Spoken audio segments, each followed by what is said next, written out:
प्रभु जी, श्री का मतलब ही लक्ष्मी होता है, सीता मैया होती है। हर श्री का मतलब नारी शक्ति से ही होता है। जय श्री राम ये नारा 1990 के बाद आया, अभिवादन हो रहा, उसके पहले कोई नहीं कहता था। और श्री नारायण कब से है? श्री नारायण, श्री नारायण तो बहुत पुराना है। लक्ष्मी जी श्री है, नारायण है, श्री नारायण। बताइए आपका नाम क्या है? मेरा नाम मोहम्मद फैज खान है और मैं गौ सेवक हूँ। नमस्कार। कर्नाटक विधानसभा चुनाव में भारतीय जनता पार्टी चुनाव हार गई। हार क्या गई, बुरी तरह हार गई। और दूसरी तरफ भारत की राजनीति में कांग्रेस का मरसिया पढ़ा जा रहा था, लेकिन कांग्रेस में जान आ गई। और अब ये सवाल उठने लगा, लोग बातें करने लगे कि क्या कर्नाटक का मूड देश का मूड है? क्या कर्नाटक के चुनावी नतीजों के बाद 2024 की लड़ाई बहुत दिलचस्प हो जाएगी? अभी देश में कई विधानसभा चुनाव बाकी है। तेलंगाना, मध्य प्रदेश, राजस्थान और छत्तीसगढ़ के चुनाव इसी साल के अंत में होंगे। तब उसके बाद भी ये पता चलेगा कि देश का मूड क्या है।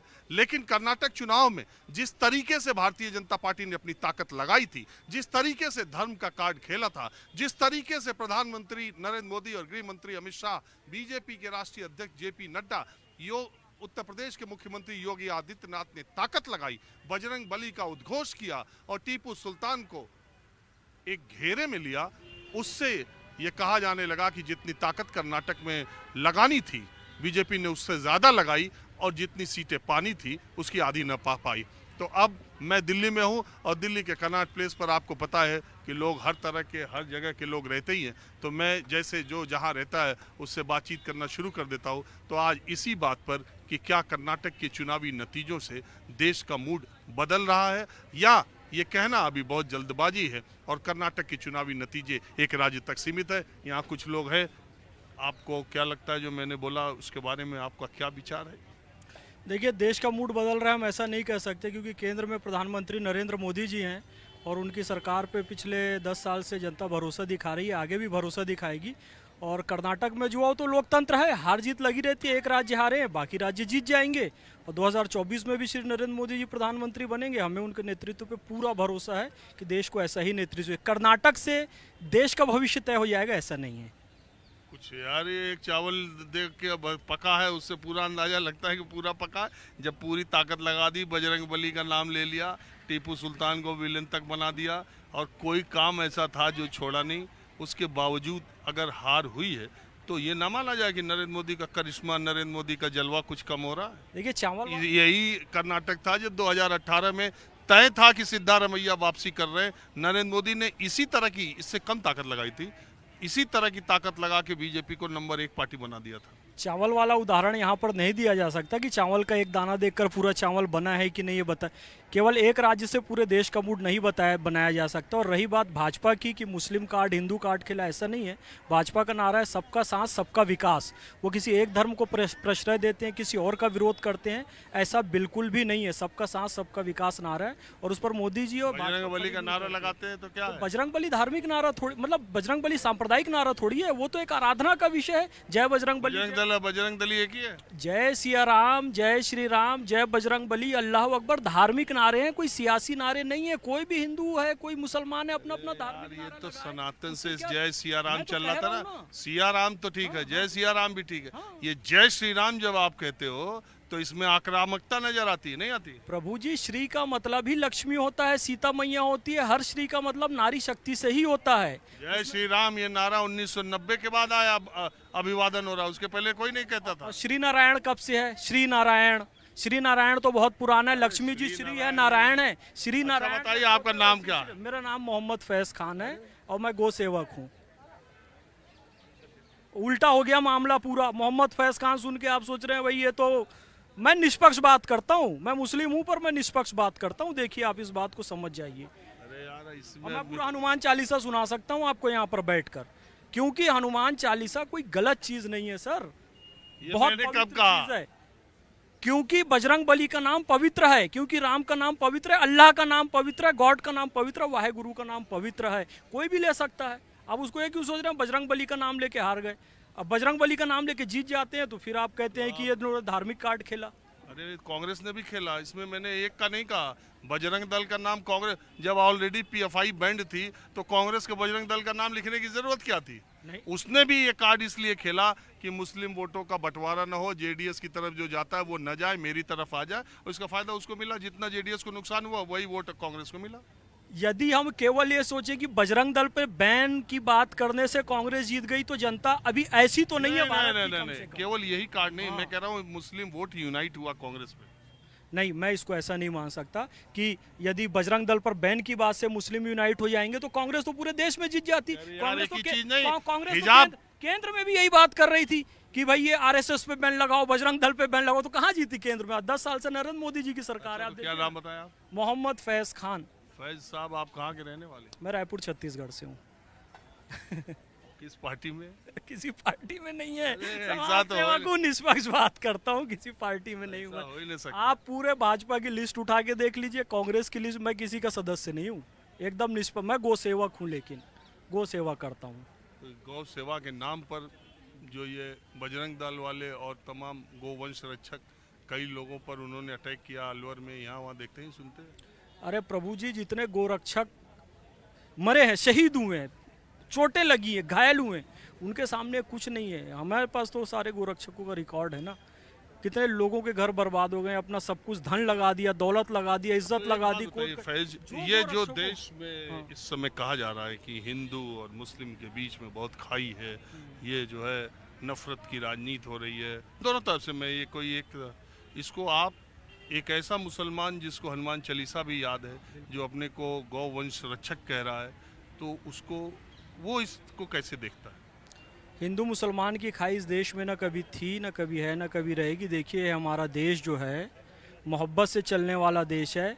नफ़रत बांटने वाले कितनी भी नफ़रत बांटें, नफ़रत बटेगी नहीं। आज भी ये देश इसलिए चल रहा है कि एक तरफ राम रह रहे हैं, एक तरफ रहीम रह रहे हैं, वो ईद में शामिल हो रहा है, ये होली दिवाली में शामिल हो रहा है, दोनों मिल के रहते हैं। कोई राजनीतिक दल इनको बांट नहीं सकता, और राजनीतिक दलों की विचारधारा से मैं जनता के इस प्रेम को समाप्त भी नहीं मान सकता। तो आप ये मानते उनका हैं ये जो काम- बीजेपी के ऊपर धर्म का कार्ड, ये बीजेपी पर जो हिंदू मुसलमान का कार्ड खेला कहते हैं लोग खेलते हैं, इसको आप क्या मानते हैं? मानते हैं नहीं मानते?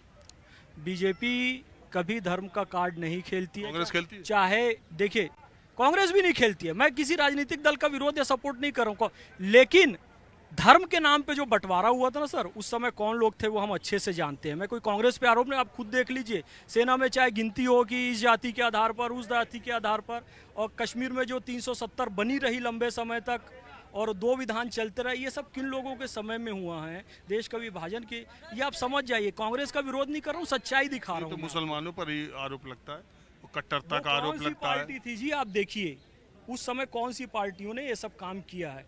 और मुसलमानों पे मुसलमानों पे कट्टरता का आरोप जो लगता है ना, तो कश्मीर में जिन युवकों को हथियार दिया गया, जिन लोगों के प्रश्रय के कारण दिया गया, वो कौन उसको प्रोत्साहित कर रहे थे 370 को लागू करके? 370 समाप्त हुई, देखिए काफी हद तक आतंकवाद समाप्त हुआ है। तो वो कौन सी पार्टी? देखिए, छोड़िए, वो इतिहास में ज्यादा हम हनुमान चालीसा सुना पाएंगे? हाँ, नहीं तो श्री गुरुचरण सरोज रज निजमन मुकुर सुधारी, बरनौ रघुबर बिमल जसु जो दायकु फलचारी, बुद्धिहीन तनु जान के सुमरव पवन अरे बस इतना तो हमको नहीं याद है। गायत्री मंत्र भी बड़ा शानदार सुना देंगे आपको ये फैज साहब। गायत्री मंत्र भी बहुत शानदार सुना देंगे रावण आपको। रचित शिव तांडव स्तोत्रम भी सुना देंगे सर। इनका कुछ इंटरेस्ट अलग तरह का लग रहा है। देखें, आप इसमें इंटरेस्ट की क्या बात, ये तो ये यहाँ पर बैठकर जो इन्होंने बात करी है, वो सिर्फ और सिर्फ हिंदुस्तानियत की बात करिए, भारतीयता की बात करिए। आप इनके मित्र हैं? जाहिर बात है। अभी रायपुर से बड़े भाई ना, मैं दिल्ली से हूँ। ये इन्हीं के साथ हम घूमने मैं दिल्ली से हूँ। तो ये जो बात कह रहे हैं उससे आप इत्तेफाक रखते हैं? मैं बिल्कुल पूरी तरह से मुत्तफिक हूँ इनकी हर बात से। कर्नाटक का मूड, देश का मूड तो हो नहीं सकता। देखिए, सुन लीजिए, तीनों चुनाव अलग है। निगम का चुनाव अलग है, विधानसभा अलग है, लोकसभा अलग है। अगर विधानसभा कर्नाटक भारतीय जनता पार्टी हारी है, तो उत्तर प्रदेश में भारतीय जनता पार्टी जीती भी है। तो आप अगर उत्तर प्रदेश, क्योंकि देश का सबसे बड़ा राज्य है, वहाँ पर भारतीय जनता पार्टी जीती है। सारे के सारे मेयर जीती है, लेकिन उसकी चर्चा कम हो रही है। कर्नाटक के चुनाव की चर्चा ज्यादा हो रही है। जी वो उसकी इसलिए हो रही है ना जी, अगर आपने व्हाइट कपड़ा पहन रखा हो और उस पर अगर एक स्पोर्ट आ जाए, ब्लैक स्पोर्ट आ जाए, तो लोग उस ब्लैक स्पोर्ट की ही बात करेंगे। तो कांग्रेस के लिए बहुत बड़ा काम होगा कि वो कर्नाटक, क्योंकि जिस तरह से कांग्रेस की हालत चल रही थी और आज देखा जाए तो सियासत उसकी बिल्कुल पूरी तरह से खत्म हो रही थी, तो उसके लिए कर्नाटक ने भले से बूस्ट का काम किया हो, तो इसलिए चर्चा उसकी नजर आ रही है, उसकी एक चर्चा बात हो रही है। बताइए, आपको क्या लग रहा है? अच्छा, छत्तीसगढ़ में अगला चुनाव होना है, 4 महीने बाद ही होना है, कांग्रेस बीजेपी फिर वहाँ आमने सामने होंगे। आपको क्या लगता है छत्तीसगढ़ में? देखिए क्योंकि वहाँ छत्तीसगढ़ की जनता तय कर चुकी है और वहाँ छत्तीसगढ़ में पूरी तरह से बदलाव नजर आ रहा है। इस बार भारतीय जनता पार्टी की बिल्कुल पूरी तरह से पूर्ण बहुमत से सरकार छत्तीसगढ़ में बनने वाली है। भाजपा में आप हैं?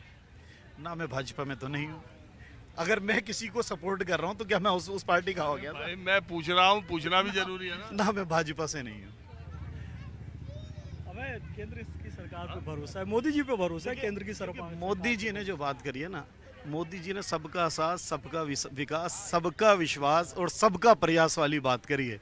उन्होंने किसी एक तबके की या एक सियासी जमात की बात नहीं करी। 2024 में कोई लड़ाई है? देखिए लिख कर दे देता हूँ मैं आपको, लिख कर रख लीजिएगा। अगर मोदी जी की 330 से कम सीटें आई ना, तो आप मेरे पास आ जाइएगा, 330 प्लस आएंगी, 330। मैं एक चीज बस समाप्त कर दीजिए कि मुसलमान है तो वो कांग्रेसी के कांग्रेस का सपोर्ट करेगा और हिंदू है तो भाजपा का सपोर्ट। आम जनता में भी कई मुसलमान ऐसे हैं जो भाजपा या मोदी जी का समर्थन करते हैं, बहुत सारे हिंदू ऐसे हैं जो कांग्रेस और समाजवादी का करते हैं। तो ये मानसिकता बदल दीजिए एक बात कि बताएं? मुसलमान है तो इधर होगा, हिंदू है तो इधर अरे होगा। एक बात बता रहा जी प्रभु हूँ, जी बोलिए। मथुरा में एक बाजार है राया, जी वहाँ एक टायर की दुकान है और उनके मालिक का नाम मैं भूल गया। इसी तरह मैं जैसे आप लोग बैठे थे, जी। मैं किसी से कुछ नाम पूछ के पहले से सिखा पढ़ा के तो मैं एकदम, शुरू एकदम। करता हम नहीं। आपको जानते हैं, देखते रहते हैं हम आपको, बहुत अच्छी रिपोर्टिंग करते हैं आप। तो हम आपने देखा होगा यहाँ में हाँ, एकाएक शुरू हो गया तो मुझे बिल्कुल, बिल्कुल। तो इसी तरह मैं एक चौराहे पर गया था एक बार, तो मुस्लिम है, तो उन्होंने हमसे कहा कि भारतीय जनता पार्टी से लड़ने के लिए सबसे पहले अब मुसलमानों को ही भाजपा का झंडा उठाना पड़ेगा। अब वो भाजपा से दूर रह के भाजपा की बातों को नहीं समझा जा सकता। अब भाजपा के झंडा उठाएंगे तभी सबके समझ में आएगा। तो ये जो दूरी है इसको बांटने के लिए या सही चीज़ है, तो ये हमको लग रहा है आप लोग भी झंडा उठाने ही वाले हैं भाजपा की जल्दी। मैं आपकी निष्पक्ष रिपोर्टिंग की और बिना प्री प्लान्ड की इसकी तारीफ करता हूँ। लोग प्लान करते हैं पहले से क्वेश्चन। मैं नहीं आपने करता। अच्छा चलिए, क्वेश्चन, आपने बात- अच्छा लगा मुझे, अच्छा आपकी आप लोगों ने बात की, इसका बहुत शुक्रिया। बहुत बहुत शुक्रिया आपका, थैंक